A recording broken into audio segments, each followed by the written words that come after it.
大家好，您现在看到的是 POC 型电动双法兰碟阀的开关检测操作。为了模拟应用现场，加装法兰片模拟管道连接，另外还需要给电桩连接电源。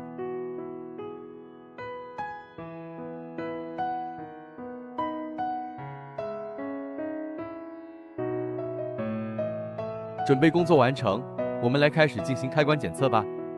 首先来看看电动双法兰碟阀的关闭操作。电装端子11和14短接，干触点控制阀门关闭。接下来看看阀门关闭时的信号反馈，电装端子15和16触点关反馈，电装端子19和20触点关反馈。阀门关闭时，电装频显数值下降。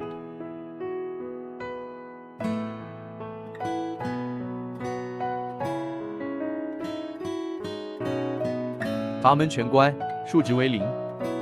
现在进行电动双法兰碟阀开启操作，电装端子11和12短接，干触点控制阀门打开。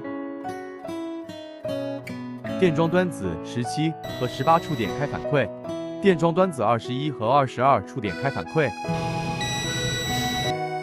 阀门打开时，电装频显数值上升。